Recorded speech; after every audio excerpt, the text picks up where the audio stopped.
Welcome, everyone, and thank you so much for being here with us this afternoon to participate in this 100-day speaker series program and conversation. My name is Ella Klinsky. I am a 26. I'm studying politics, philosophy, and economics, and I am the Vice President of Advancement at the Dartmouth Political Union. It is my pleasure to welcome you today to the 100-day speaker series program. The 100-day speaker series program builds on Dartmouth's commitment to bringing diverse perspectives and expertise to our institution as we discuss focal policy areas impacted by the presidential transition. This series was collaboratively created by the Dartmouth Rockefeller Center, Dartmouth Democrats, Dartmouth Conservatives, and the Dartmouth Political Union, in cooperation with Dartmouth Dialogues and the Center for Business, Government, and Society, with the primary goal of fostering bipartisan conversation on key issues during the first 100 days of the presidential administration. We would like to welcome our virtual attendees who are joining us today via live stream. For those joining us in person, when we reach the audience Q&A, you can raise your hand and one of our student helpers will reach out to you with a microphone. But please be sure to wait for the microphone before speaking to make sure that everyone in the room can hear you and everyone on the live stream as well. As a reminder, Dartmouth is committed to protecting free expression and political dissent and open exchange of ideas, and a culture of mutual respect. We ask that you do not interfere or disrupt today's program, which would include preventing attendees from seeing or hearing our guests and our moderator, or interfering with our moderator or guest's ability to speak or be heard. We are thrilled to be joined today by the Honorable Annie McLean Custer, class of 1978, and the Honorable Alex Mooney, class of 1993, as part of these conversations. Today's program will be co-moderated by Professor Jason Barabas, who teaches in the Government Department and is the director of the Rockefeller Center. He will be joined by Colin Jung, who is a government major and mathematical logic minor and is part of the class of 2028. Colin is a member of Dartmouth Conservatives, an attorney on the mock trial team, and an active member of several Catholic and Christian groups on campus. And Prescott Herzog, class of 2025, from Claremont, New Hampshire, who is pursuing a degree in government and history. Prescott recently finished his tenure as New Hampshire College and Dartmouth Democrats president, and is a Dickey Center War and Peace Fellow. And now to welcome our visiting guests. Annie McLean Custer is an experienced attorney, public policy advocate, and former member of Congress, serving New Hampshire's 2nd District for 6 terms, from 2013 to 2025. In 2022, she was elected to serve as chair of the New Democrat Coalition, the largest ideological caucus in Congress. As chair, she led an 100-member coalition of moderate House Democrats through the tumultuous 118th Congress. She played a leading role in negotiations with Republicans and Biden administration officials through the historic expulsion of the Speaker, the debt ceiling crisis, and multiple government shutdown threats. She also worked alongside House Democratic leadership to secure votes for the National Defense Authorization Act and led bipartisan discussion on immigration reform, clean energy expansion, and AI policy. While in Congress, Custer served on the influential Energy and Commerce Committee, House Committee on Agriculture, and House Committee on Veterans Affairs. Additionally, Custer was nominated to represent her colleagues on the prominent Democratic Steering and Policy Committee and was selected by Speaker Pelosi to serve on the Farm Bill Conference Committee. Throughout her career in the House, Custer regularly worked across the aisle and built long-lasting partnerships with pragmatic Republicans to tackle challenging issues. Custer also led efforts to advocate for survivors of sexual assault. A survivor herself, she joined with Republicans and Democrats to establish the bipartisan task force to end sexual violence and ensure survivors have a voice in Washington, D.C. Custer graduated from Dartmouth College as part of the college's 3rd class to include women, and she earned her law degree from Georgetown University Law Center. She lives with her husband, Brad, an environmental lawyer near Hopkinton, New Hampshire, where they raise their sons, Zach and Travis. Now to speak on Congressman Alex Mooney. Congressman Alex Mooney and his wife, Grace Mooney, live in Charlestown, West Virginia, with their 3 children. The son of a Cuban refugee and Vietnam veteran, Alex grew up with a deep sense of appreciation for the American ideals of individual freedom and personal responsibility. Alex's mother, Layla Mooney, was born and raised in Fidel Castro's Cuba, where she was thrown into jail for 7 weeks for opposing Castro's communist regime. When she was 20, Layla escaped Cuba and fled to America to restart her life. Alex's father, Vincent, was sent to Vietnam when Layla was expecting their first child. He served as an engineering captain and was awarded the Bronze Star. Listening to his parents' inspiring stories, Alex knew from a young age that he wanted to spend his life fighting for the American ideals set forth by our founding fathers. Alex played football and rugby at Dartmouth College, where he graduated in 1993 with a major in philosophy. From 2005 to 2012, Alex served as executive director of the National Journalism Center, a program of Young America's Foundation, which trains young students in responsible journalism. Alex Mooney was elected the youngest Maryland state senator in 1998 and served until 2010. He also served as the chairman of the Maryland Republican Party from 2010 until 2013. Alex was first elected to Congress to represent West Virginia's 2nd Congressional District in 2014. He was re-elected in 2016, 2018, 2020, and again in a rare, hard-fought primary battle against another incumbent in 2022. From 2017 to 2024, Congressman Mooney served on the powerful House Financial Services Committee, which oversees some of the most important economic issues facing West Virginia, such as our banking, insurance, housing, and investment policies. From 2014 to 2016, he served on the Budget and Natural Resources Committee. Alex is now enjoying being a private citizen. Please help me to welcome our speakers and moderators to the stage. Thank you.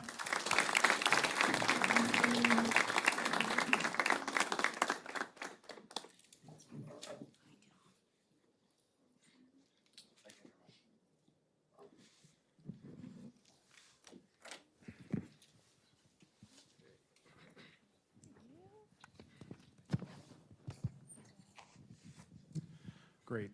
Thank you. Thank you very much for being here. It's wonderful to have these opportunities, especially because we have some two illustrious Dartmouth alumni coming here to talk, but also members of the community coming out. Both of you visited my class, my Introduction to Public Policy class, over this last week, and it's just been tremendous to see what we've been studying in the books, in the notes, in the theories, and then see it come alive with all of your experiences in Congress. So. And that's today's session, is really to focus on Congress, areas of common interest, how members can work together in polarizing times especially. And we want to also thank you for maintaining your connections to Dartmouth, certainly on this panel, but also with programming.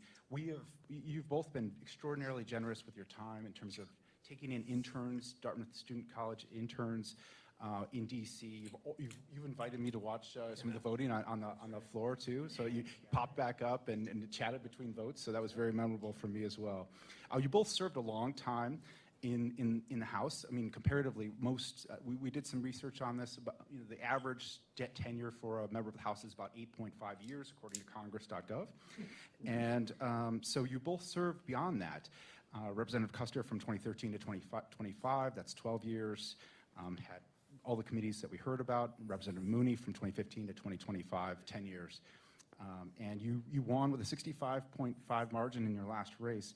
So I mean, both of you, I think it's fair to say, could have probably continued, but you both, chose to step aside, had different career pursuits, and that's really today. We just want to kind of dive into your time in Congress.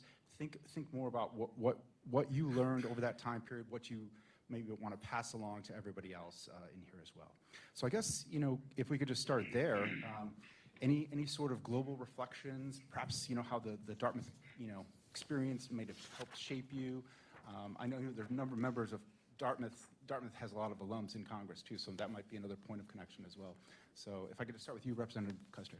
Sure. Well, thank you. And thank you again to the Rockefeller Center. This has been a jam-packed couple of days, but I'm really enjoying my time with the students and being in class and the community forums as well.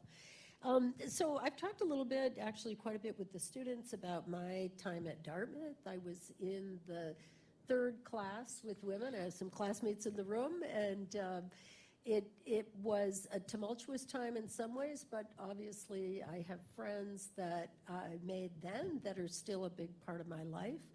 And so like many Dartmouth alums, I have, some love-hate feelings toward the experience and toward the education.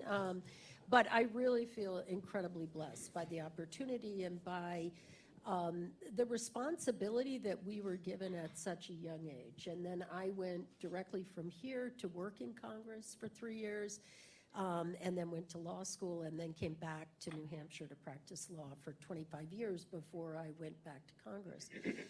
And I think part of my experience here was very helpful in terms of breaking ground as women here at Dartmouth with a 10-to-1 ratio, and then an 8-to-1 ratio, and then a 5-to-1 ratio. I've been telling stories for the last couple of days, going off to LSA with 22 guys and 4 girls, what the experiences were like. And that was actually in some ways very helpful, going to law school when there weren't very many women, going to my law practice when there weren't very many women in the New Hampshire bar. Congress, I like to joke, is one of the places where I was paid fairly and equally. I appreciated that, and had a really wonderful experience for 12 years. I think a lot of the Dartmouth education, just different aspects of it. First of all, the quarterly plan, as hectic as it is, I think we can juggle a lot. We can manage a lot of different things at different times. We met a lot of different kinds of people. And I was joking here and in Congress, they come from all over the country. And so understanding that people have a different life experience and being able to work together. I think working together was a skill that I learned here. I was an environmental studies major, and we did projects together. And I was a TA in French and learned to get up in front of people and put myself out there. So a lot of these skills carried through and were very, very, very helpful. And then we'll probably get into it more, but about bipartisanship and working across the aisle and trying to find common ground. All of those things were things I learned here at Dartmouth. Thank you. And Representative Mooney, you and I showed up in the fall of 1989 on this campus. So can you take us from that day all the way forward to today? Well, when you start running for office, you pretty much surround yourselves with people who think like you. Because I'm going to Republican clubs and I'm calling donors who are Republicans, and you start having fewer and fewer friends that are on the other side, liberals in my view. But I had a good friend here at Dartmouth named Matt Boniuto. If he happens to be watching, Matt, please look me up. I'd love to reconnect. And he was as liberal as I was conservative on every issue. And we would debate this stuff late into the night. But you know what we would never do? We would never call each other names. We would never insult each other. We wouldn't even impugn each other's motives. We really believed each other was trying to do what they thought was right. And so I think as far as my Dartmouth experience goes, you get to Congress, and Ann and I may vote differently, but I believe she's doing what she thinks is best, for the country, for the people. I don't impugn her motives. I disagree with the results of the policies that the Democrat Party is pushing. I think they actually have the opposite result. But I think that the intentions are good. And I'd like that for myself, believe it or not. As a conservative Republican, I am a conservative Republican. What I believe I'm doing when I vote for my policies is for the best for the people. For me, I think my policies are better for all Americans. So I think that is important, that we take that there and see where we can work together. I do think working together, face to face is better, and we kind of touched on the proxy voting issues that come up. But look, you're here in person.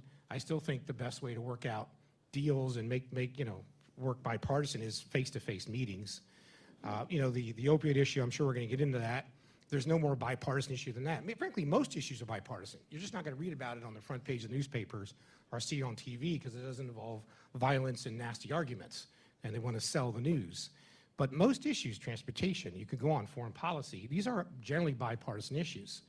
And the drug addiction issue, which I know Representative Custer led on that, that ravishes West Virginia, poor areas and rural areas, people who, are generally white people, just as much as any inner city or any demographic, wealth, racial group. I mean, the drug issue is just crushing everybody everywhere.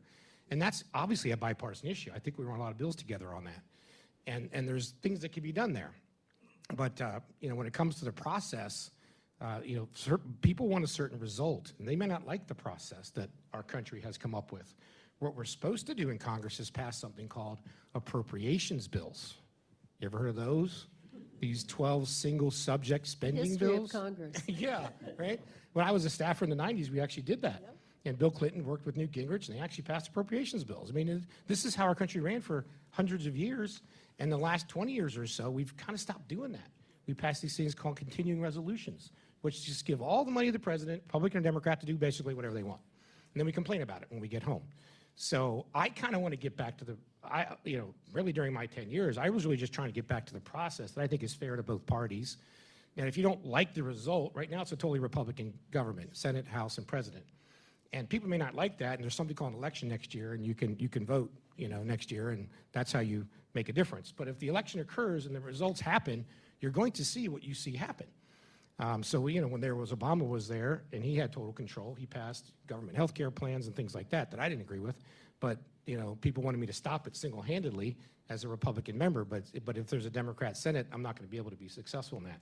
So we do have a process that's worked well for a long time, and that's how in the end we work out the results of any policy. Yeah, and these process considerations, came up when both of you were talking about the Constitution, laying out the powers to the various branches. You talked, Alex, about how the founders really didn't intend for things to go through quickly. Like that's part of the whole design, is to slow things down, making sure that we have consensus, and of course we get in other inventions like the filibuster and 60 votes and the power of the minority there too. I'm glad you came to the CR resolutions and the budget process. Both of you, overlapped for a good chunk of that time and saw that play out. You also, I think, in talking with you, talked about differences in how the two parties set up, the committee service rules, seniority and whatnot. So I don't know if there's anything else where we can just capitalize on this process moment. I'm going to turn it over to our two student, discussants in just a second. But yeah, I have one that give the Republicans some credit for, and I've taken some heat in my own party. But we talk a lot about term limits.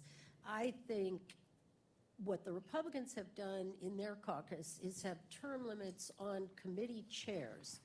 And I think that's an improvement to the process. I think my party is facing an issue right now with aging, frankly, where we've gone for too long. I thought Speaker Pelosi was a fantastic speaker. It was an honor to serve under her. But when we had, Speaker Pelosi and Steny Hoyer and Jim Clyburn all out there in their 80s, and Chuck Schumer, it's not just one side or the other, Mitch McConnell, but in the House, Republicans made a rule for 6 years as chair. And what happens is people come in their 30s or 40s, they reach chair of a committee in their 50s or 60s, and then they move on after 6 years. They, maybe they become a lobbyist, or maybe they go back home and do something, or maybe they retire. But the younger people can come up through and aspire to chair a subcommittee and then chair a committee. On our side of the aisle, I would have had to stay. I worked my way up to the very powerful Energy and Commerce Committee, and it was a great honor, and working on health care and clean energy. But I would literally have had to stay another 20 years. And that's crazy. So I think, because the guy who finally got there, he'd been there 30 years, he's not going anywhere. And the whole thing just gets so stretched out. And I've seen it, not solely Democrats, but we've had, I think maybe 6 colleagues die in office in the last few years. That's just not serving the American people.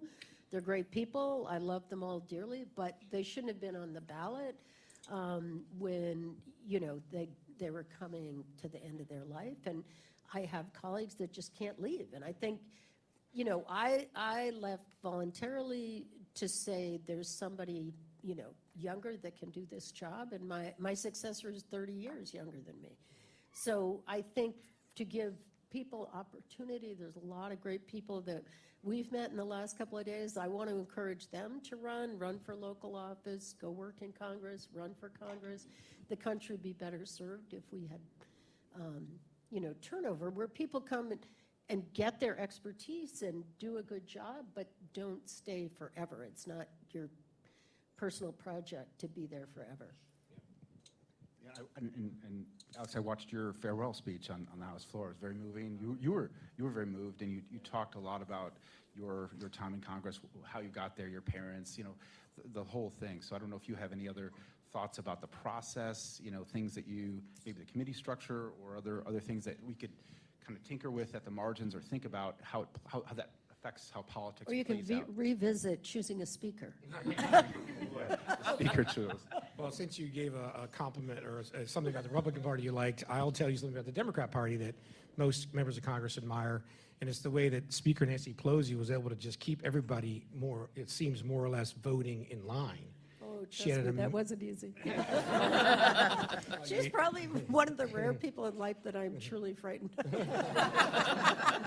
Republicans have like 5 different factions within our groups, and we go off on all these different ideas, and it's been very, very difficult for Kevin McCarthy, who got deposed as Speaker, which was the first time in history they threw a Speaker out. Boehner was there, was being threatened with that. Now you've got Mike Johnson in there and Paul Ryan in between. And keeping Republicans to get to the 218 majority was very, very difficult for us. And we always looked over, and I don't agree with Nancy Pelosi's policies at all. I think they're terrible. I don't think I agree with hardly anything. But she was able to get the Democrats to just vote straight. And so we kind of wished we could do that as far as process And Hakeem goes. Jeffries and Catherine Yeah. Clark have done a good job, They too. have. They have. Yeah, we have had more discipline. So that you must, it takes internal communication to get to that point, working out people's issues. I don't really have a change to the process. I think the problem is we don't go back to the traditions and the process that always existed of the appropriations and working out things in conference committees between the House and the Senate. I think that's the real problem. I also think people don't understand is we essentially have, I always used to say 3 jobs because we have a family and that's important. Then you're elected to Congress and you have that job. And the other job is raising money to get reelected. And that takes easily 20 hours a week or so. You're calling people all the time, going to meetings, and that, people like to talk about that, but if you don't do that, you're going to lose. And I know you were in a targeted district, and I think pulled off the longest ever run of a Democrat holding the seat. You may have heard in the bio, I moved to West Virginia. I'm a West Virginian by choice, so I was elected in 2 different states, which is also difficult to do.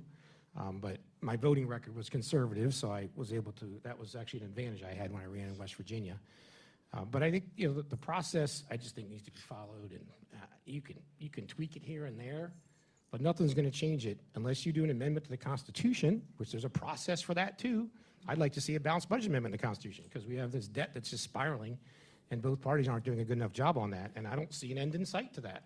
Frankly, it's pretty scary how fast our And debt is going up. You may in West Virginia, but in New Hampshire, we have a balanced budget. We I have think to have every a state, balanced yeah. budget. Yeah. You balance budget everywhere but the national government. State governments, families, businesses, national government, just borrow more money.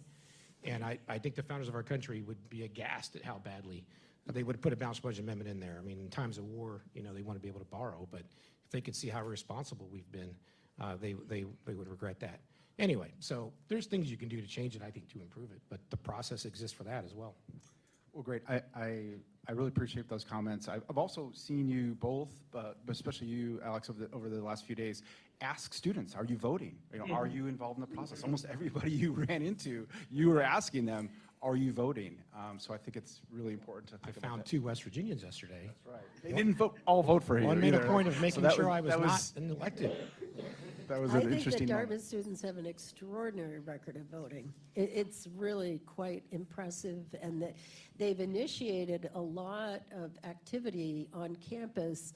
One of the ones that I love, when they vote, they use sort of peer influence. I don't want to say pressure, but they'll meet up as a team or as a house or as a fraternity to go vote together.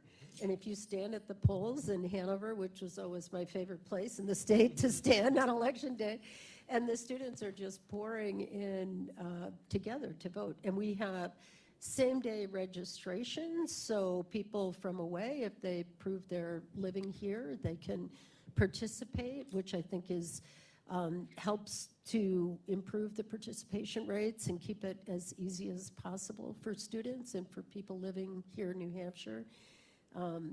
But it's funny, you mentioned that I had challenging elections, and I did, and in the early years, my staff would try to take me to one of the swingiest towns on election day to spend the day greeting people and, get 10 more votes or whatever. And it got to be, that was so depressing and it was so traumatic for me that they'd say, never mind, we'll go to Hanover. Well, speaking of staying in Hanover here, I want to bring in our student groups here, moderators. Prescott, did you want to ask some questions, or maybe Colin? We'll start with Colin first. I don't actually know how it's working. So this was based off of something that Congressman Mooney just said. How you mentioned that a lot of plenary authority is being given to the president to sort of do what he wants unilaterally without consulting Congress. And we know that this current administration has been making a lot of big policy moves without really consulting Congress. And I wanted to ask both of our guests, why do you think this trend has begun? Is it the kind of thing that can be reversed? And what can Congress do to reverse it? Yeah, go ahead. We can take turns. It has been a trend, and I think it follows the lack of appropriations. When I was a staffer in the 90s, if the president or one of his agents, any one of the agents, transportation, Bureau of Alcohol, Tobacco, Firearms, did something that a congressman didn't like, an appropriations member, or at least they call them cardinals, they still call them cardinals, I think. If you're even a subcommittee chair on appropriations, not even the full committee, a subcommittee chair, you're considered a cardinal, and you'd call up somebody who worked in the presidential departments and say, hey, you're doing something outside your authority, whether it's environment-related, gun-related, whatever the issue was, on no matter what. If you do that, we're going to defund your department. And they'd say, we're not doing that anymore. As of this moment right now, we are no longer doing that. And this is foreign policy as well. They respected that back and forth. We have 3 co-equal branches of government. We're supposed to have 3 co-equal branches of government. And you have presidents, Republican and Democrat, throughout his recent history and going further past, doing things that are outside that. Even like going to war. Congress is supposed to declare war. You have the War Powers Act, so a president can put troops in any country for, I think it's 6 months, and then Congress has to authorize that or they got to come out. So every president, from Obama through Bush, through Biden, on to Trump and back to Trump, every president every 6 months just declares an emergency in 50 different countries and leaves the troops there. Congress has nothing, it really has nothing to do. I really don't know why we have troops in 50 different countries, that lives are on the line. Are we at war? I voted to remove them from Yemen, but I shouldn't have to vote to remove them from Yemen. We have to vote to approve the troops being in Yemen. And the military should come to Congress and explain to us why they're there. But the president, every president is just doing that. And I really think it's the fault of Congress ourselves, because we don't rein it in. We have the power to, because we control the purse strings. Power of the purse still reps specifically in the U.S. House of Representatives. But if you pass a continuing resolution with trillions of dollars, give it to the president, and then complain you don't like what the president's doing, but you're fully going to fund it at the same time, that is really no fault other than our own in Congress, in my opinion. And the answer is simply to go back to passing the spending bills and reining it in. You can do that. Yeah. So I think it has been happening for a while, but I also think President Trump has taken it to the next level, if you will, and using this expression that is not a legal expression at all, that the funds are quote unquote frozen. I mean, they were appropriated, they were authorized by Congress, they were appropriated by Congress, and then now they're just choosing, also call it impoundment, that they're not spending. I think the courts will be making decisions about that, and already you're seeing a lot. I think what the Trump administration is doing is pushing the envelope. They're in a position to push and push, and the courts are going to have to pull it back, because at this point Congress is not. Now, the election of 2026 could have a different outcome, and then you'll see much greater balance in the balance of powers. The other piece, though, I agree with Alex about the budget piece. It's been a long time since we've had just a normal process of the budget with hearings. Should we increase funding for, sexual assault and the opioid epidemic? And I would go to those hearings and say, yes, we need more, or not. And we would have a lot of bipartisan agreement. But just using that example, right now, New Hampshire is losing $80 million in opioid funding that was authorized, appropriated, and they're refusing to spend it. And our Republican governor is like, wait a minute, we need that.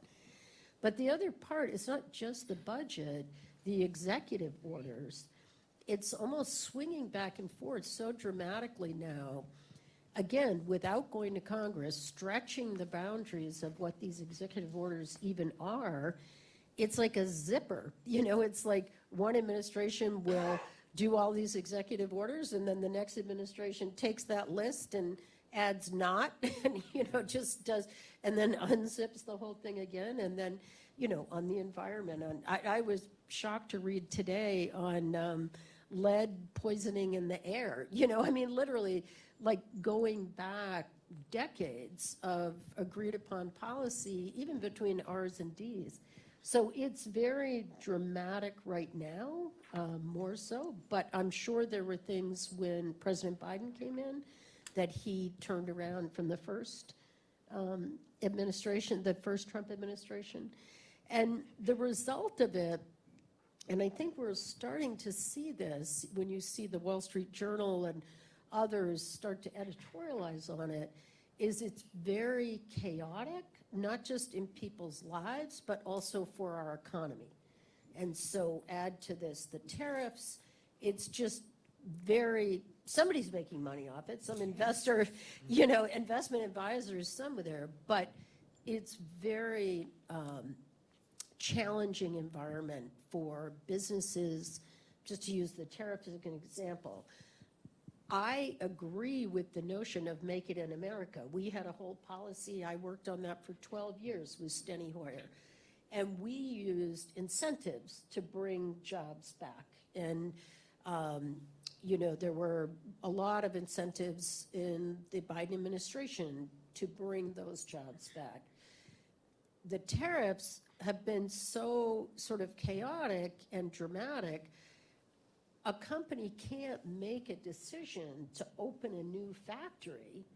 It could be great if they'd open a new factory here and increase jobs and economic development. I'd welcome it in New Hampshire to do that. But they're not going to make that decision if it's so dramatic, these swings, that they don't even know, is the business going to follow? Are people going to buy? And then the last thing I'd say is we don't have the workers to do it. This was a point that was made the other day by the head of Apple. He was saying, look, this workforce has been developed in China with the community college level vocational education. They're highly sophisticated engineering and development of this technology. We don't have the depth of that workforce here. This is going to take us a long time to put that together and bring that back on shore. So there's a lot of decisions and impacts and unintended consequences when decisions are made kind of single-handedly. And one thing I would say as a positive for Congress, we don't get everything right, but at least when we debate it back and forth, and Alex is representing his constituency in West Virginia. That's different. I'm representing my constituency, but we can find common ground. If you skip that whole process and you just have one person comes in, they want to do this, the next person comes in, they want to do that, we are going to be in whiplash.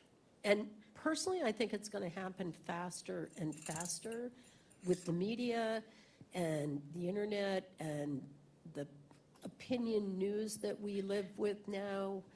I believe that the 8-year presidency may be behind us. I don't know that anyone will hang on for 8 years again.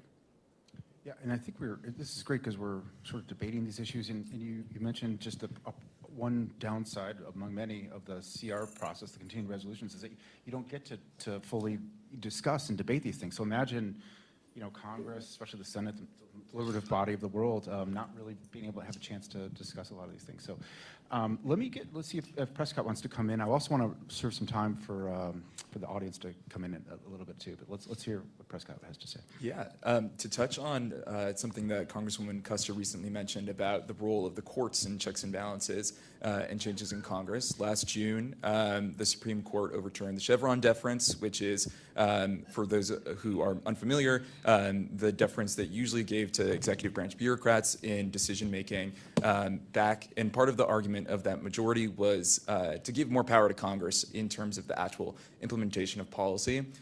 You've talked a lot about this dysfunction in terms of getting the details in the appropriations process.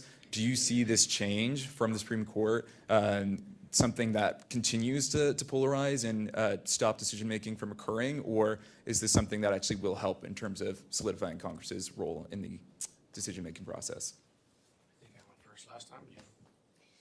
Yeah, it's very difficult. Let me just try to set the stage, give you an example. So I was serving on Energy and Commerce. We're doing all of the healthcare, all of the energy.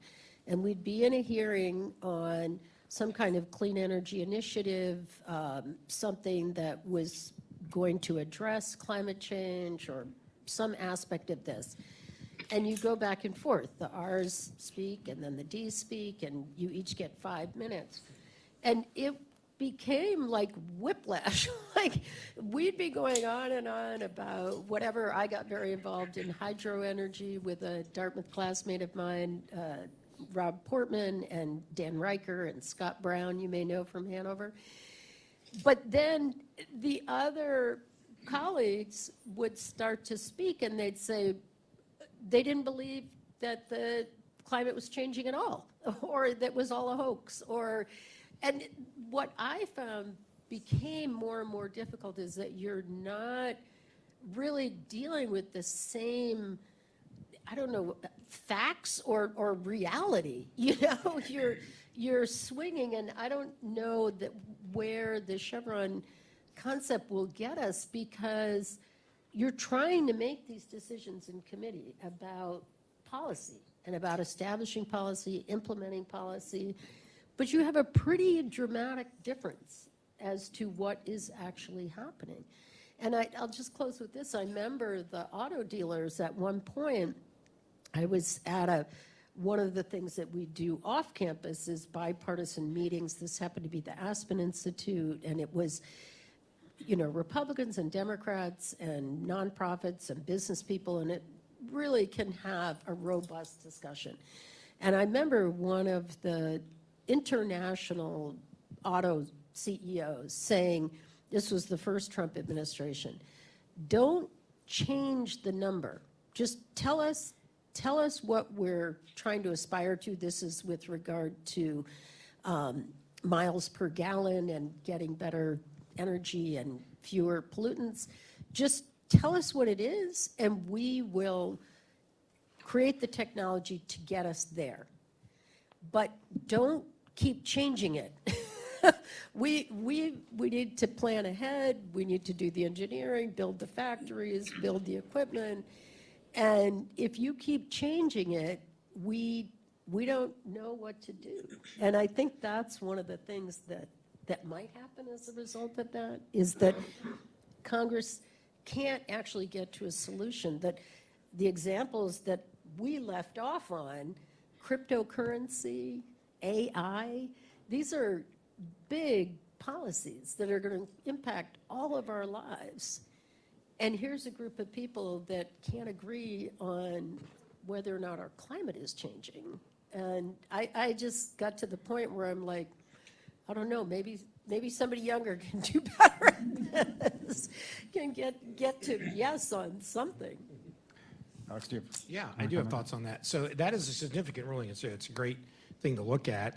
I'm not a lawyer, so the thought on the conservative side is that the courts are more likely to rule in favor of those who think that the departments have overreached, because they've been taking extra authorities that wasn't specifically given to them by Congress. So they're more likely to be successful, which maybe means the departments are less likely to overreach to begin with, knowing that they'll lose, or if they get sued, they won't take it through the court system, because Chevron deference is going to make a big difference there. That's the belief. You know, both these questions dealt with the role of the courts versus Congress and the president. And I guess one of my complaints, if you will, again, a bipartisan comment, is that if people would come to me complaining and say, oh gosh, we don't like this, and a lot of my Republican colleagues would say, well, the court will overrule that. Like, we'll leave it to the court to take care of that. Well, no, the question isn't what do you think the Supreme Court is going to do. The question was, as a member of Congress, what are you going to do about that overreach? And I just thought they were ducking responsibility by saying, well, we'll sue in court and hopefully the courts. And that's not occurred on the conservative side. Campaign finance reform, for example, was passed by George W. Bush, actually. They thought the courts would throw it out. They did not throw it out. The Affordable Care Act, known as Obamacare, Many on the Republican side felt that the courts would rule it as a unconstitutional tax, and Roberts didn't rule that way, and they didn't rule it that way. So if someone doesn't like, Affordable Care Act, and I don't like it, just vote to repeal it. Don't say, the court's going to go take care of that problem for you. So I'm talking from the conservative Republican point of view on things there. But, I didn't really like, and I think sometimes we write regulations, and if you write them in a way that's sufficiently vague, almost intentionally, because you're not making a decision, you're punting that decision to whoever the president is, and they will go back and forth on how they interpret it massively. No one industry in my state is coal. And no industry's been ping-pong and attacked and then let go and attacked and then supported than the coal industry. One day they want to ban the whole thing, with longwall mining being banned with this, as the waters of the USA interpreted a certain way, and then Trump gets elected and it's all suddenly totally fine again. And these are, I think this should be clarified by Congress, what you mean by, the laws that you pass. I'll give one specific, because it's probably easier talking specifics. When it rains, you get these ephemeral streams, and Waterways USA was interpreted by the EPA at the time under, I think it was Obama, that was considered like a river, like a navigable river. Navigable means you have to put a boat on it, with human beings, not just a little paper mache thing that can flow. And they were telling the farmers you had to comply with these $100,000 expensive regulations, and farmers are not wealthy people. They didn't have $100,000 to put up all the requirements. And so a lady in my district in Hardy County, West Virginia, named Lois Alt, actually sued, went all the Supreme Court, actually won it, but then they just redid the president just redid the regulation a slightly different way and tried to impose it again. So, I think that goes back to the appropriations process. If the Congress doesn't agree with it, they should just not fund it. And that stops it right there. Okay. My farmers agreed with you.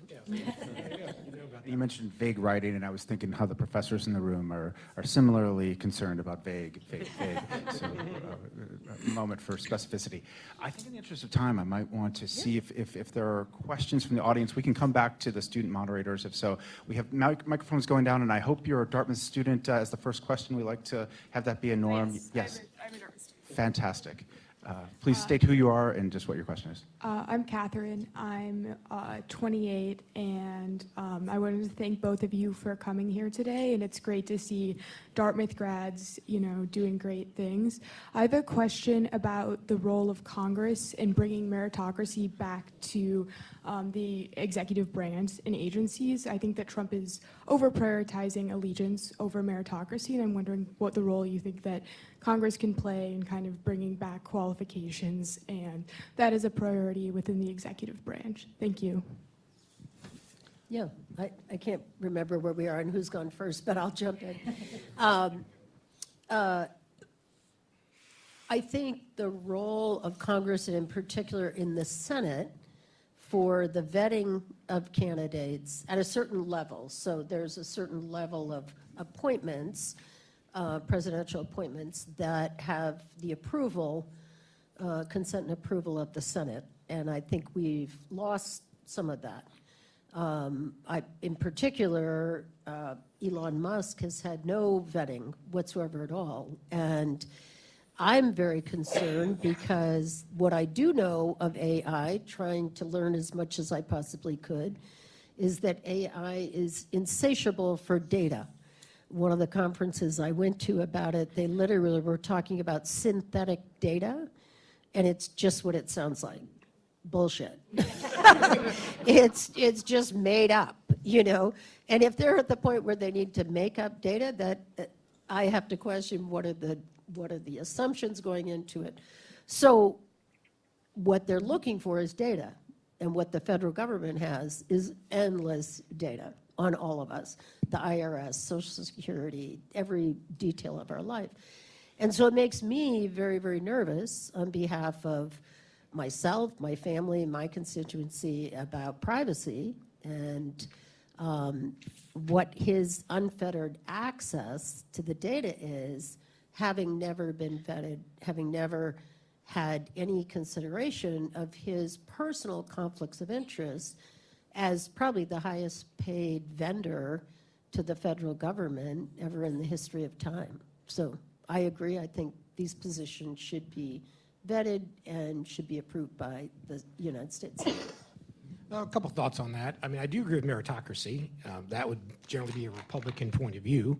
You get things based on merit and your abilities, not other, qualifications or characteristics. I do agree with privacy too. I don't know. I haven't looked at our voting records on that. There's some bipartisan debate on privacy stuff that I think, for example, before the government wiretaps you or gets your emails, they should get a warrant from an independent judge who's not part of any bureaucracy, who's giving an objective view, protecting your privacy. Not like, say, the FBI self-certifying that they can go and invade your privacy. And we had some very controversial votes on that. So I agree with that. I wouldn't say the two things you said are necessarily inconsistent. I think the way you phrased it was loyalty or meritocracy. I think that the President of the United States, whether Republican or Democrat, was elected to do certain things by the people of this country. They voiced that and put them in there. The U.S. Senate can confirm or not confirm. If someone's being appointed to run a department and the majority of the U.S. Senate doesn't want to confirm them, they cannot confirm them. I guess I have the old-fashioned view, people get the type of government they deserve one way or another. It still is the people that vote and put us in office. So the President of the United States, this one or a Democrat president, has to make some judgment calls as to how they view the laws, how they view it should be enforced. And any president's going to want people in office who do what the commander-in-chief says. I don't think that's inconsistent with meritocracy. In fact, I think it's part of it.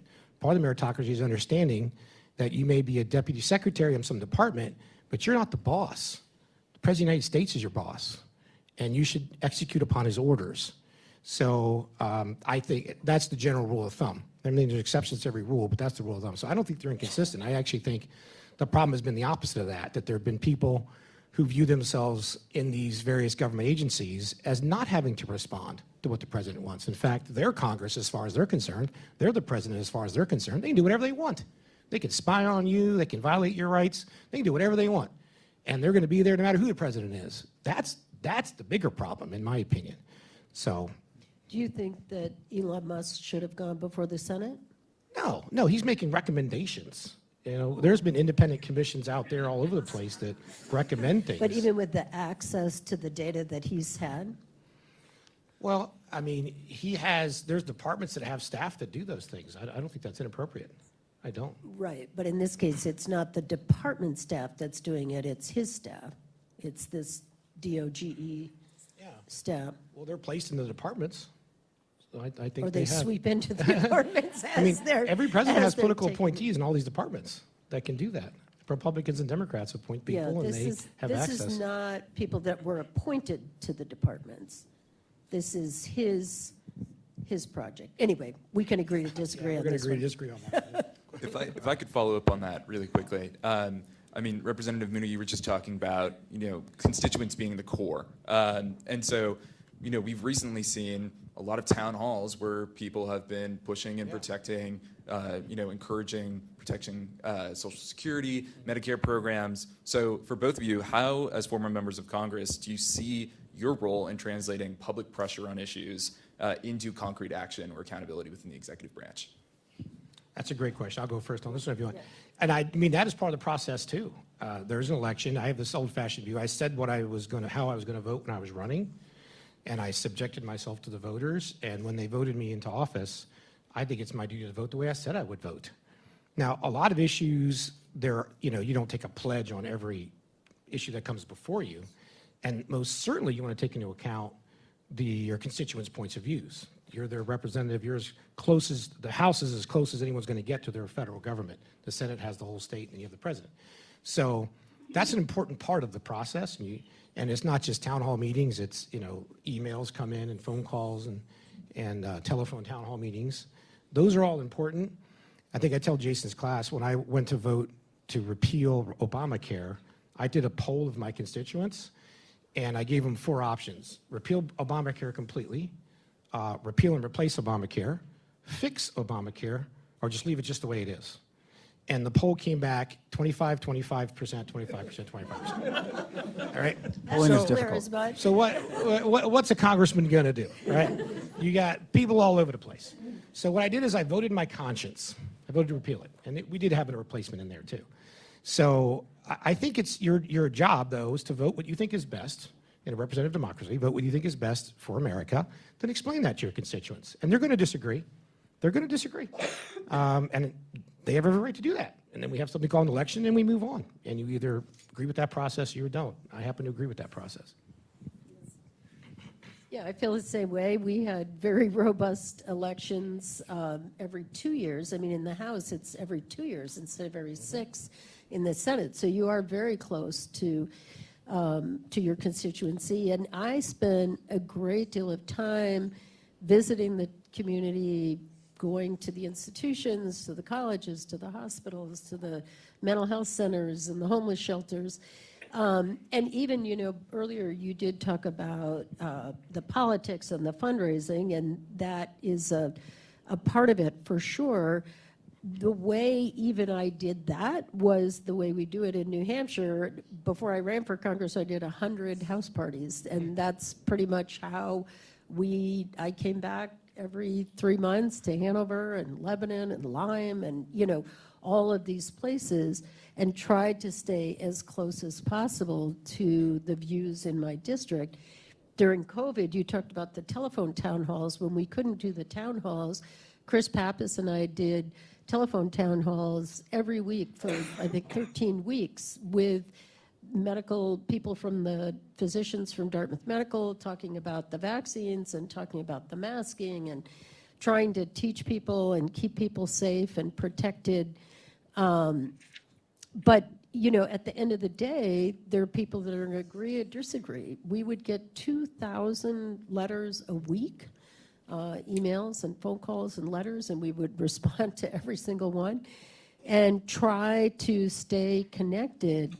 And I think it is important to listen and to be heard, and I encourage anyone that's concerned about the direction of the country right now to speak up and be heard, and then get involved in the election that's coming. It'll be here in New Hampshire. It feels like overnight, and you have a chance to have your voice heard. Yeah, and I guess I want to keep opening it up, and I'm looking around and I see a lot of members of the class of 2025. So you're only here for another few weeks. So are there any members of the class of 2025? I have one right here. Last question, I'm told as well. What can young Americans be hopeful about, both in the government and in the country as a whole? Oh, that's beautiful. I'll go. And what I'm hopeful about is the conversations that I've had here in the last 2 days. I am so impressed by the quality of thought and the compassion that I've felt from the students on complex and difficult issues. We've talked a lot about the impact of the Trump administration and the decisions that are happening to higher education, literally to your lives as we speak, on diversity, equity, inclusion, sexual assault. You know, we've talked a lot about a lot of things that are tough, they're hard, and I'm impressed by the thought that's going into it and by the aspirations of people to get involved, to go work in Congress. I would encourage all of you to consider that, whether it's an internship or a job after school. To me, there were dark days when I was growing up. There have been very difficult times. I came up through the Vietnam War era, and Richard Nixon resigning, you know, our president of the United States was acknowledging that he had broken the law. And but I also saw incredible things happen when I worked in Congress, you know, longer ago than Alex, but we both started out that way after college. And the other thing that for me gives me a lot of positive thinking is that each new generation comes with a new optimism about the world. And I think your generation, it's been particularly challenging, obviously COVID, for you all to be, you know, my son went to law school during COVID. Like, how do you go to law school? You're supposed to be debating and talking to each other, and you're stuck in your boxes trying to make this happen. And for all of you, it was either high school or some of the newer students, it was probably even younger. But the truth of the matter is, America came up with the vaccine that saved us, and we got it to enough people that most people survived. Certainly a couple million died, and that's tragic, but most people survived and went on to have the most successful economic recovery anywhere in the world. And so those are things that can happen because smart people like yourselves put their thought to it and made that happen. Now, we're in a rocky period right now, from my perspective. But I believe that smart people are going to get us out of it, and that your life is going to be filled with promise and optimism, and you're going to do great things. I'm sorry it's tough right now. We've been through some tough times before. I have faith in you. All right, Alex, you want to? Alex is going to leave wrap it up. everybody on a Also- very also- cheery note. Yeah. I get the last word. How about that? So I would respectfully disagree. I think we're in one of the best times you've ever seen politically. I think we're on an upswing. But that being said, sometimes I feel like I get negative because I'm complaining about stuff. I still think this is the greatest country the world has ever seen. I mean, despite all the challenges and problems, our economy, our freedoms, we are still by far really the biggest superpower in the greatest country. And if the system didn't allow a guy like me to run, I wouldn't have. I was 26 when I announced, 27 when I got elected. I beat the establishment the whole way every time. In many other countries, you can't even run. You've got to get picked by the leadership of different parties. Young people can't even really get in at a young age. So our system still allows the input and the activism in all levels. I do find, and agreeing with Annie on this, like, there should really be more involvement. Of the two students I saw yesterday, one said he didn't vote. Just said didn't want to be bothered to vote. And I find people all the time who don't participate at all. And you heard what I said. I said it's your civic duty. So that's just all I say to people. I can't get in their mind and convince them it's their moral obligation or the right or wrong or whatever. And people do in a free country, which we're a free country still, have a right not to vote if they don't want to. And it ticks a lot of people off, but it is their right to not vote. And somebody the other day said, I think I make a statement by not voting, I'm objecting to everything or whatever. I don't agree with that at all. But, it is our civic duty to vote. But that's the minimal. Like, again, as a conservative Republican, a Republican activist all my life, I meet people all the time that are good Republicans, and they say, I voted straight Republican. I did my job. So once every 2 years, you walk in, you spend about, 15 minutes standing in line, and you vote all Republican or all Democrat or whatever, and you think you've done all you need to do to be involved in the process. No. There's a whole lot more you can do. And letters to the editor, like, I don't have a lot of money. Okay, you don't have a lot of money, that's fine, I have a lot of money. Dude, it's like pulling teeth to get one of my supporters to write a letter to the editor to the newspaper. It's free. You just have to take half an hour and put pen to paper and say, thank you, Congressman Mooney, for whatever you want to say. That would be a really nice thing for people to do. And it's very rare. I get attacked plenty in the papers, but write a positive one, please, somebody. Or go knock some doors for a campaign. Or, yes, donate even a small amount to a big amount, or fundraise. Or get involved in a campaign, get involved with policy. When I had that rough primary against David McKinley, Republican primary, in my state, if you win the primary, the election's over. The Democrats either don't field a candidate, but they're going to get like 30%, so it doesn't matter. His chief of staff was a Dartmouth guy, so it was kind of an awkward situation. But McKinley was a very tough boss. So for this Dartmouth grad to stay all that time and become chief and state chief for years was an impressive thing. There's lots of ways people can be involved. So that's what I would say, and I have a lot of optimism about the future too. And it's fun. I mean, the campaigns in particular, this is one of the special things about being at Dartmouth, is we have so many presidential candidates coming through, and House and Senate and our governor's coming tomorrow. It's very hands-on here. You can really be involved. So I hope you'll all participate, and I hope someday people in this room will be running, and give me a call, I'll come help. Well said, both of you, and thank you again for returning, and thank you also for queuing our next event. Just tomorrow, we're going to have Chris Sununu here, so you can ask him about his impressions of the Granite State and his time in office as well. So please join me in thanking our guests tonight.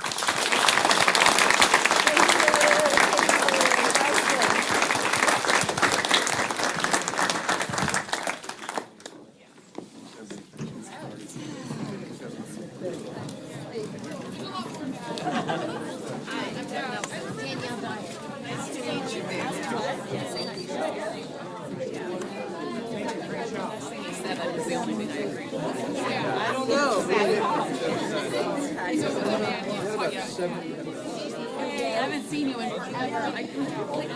Getting better. I know. Are you going to? I'm telling you. You're just so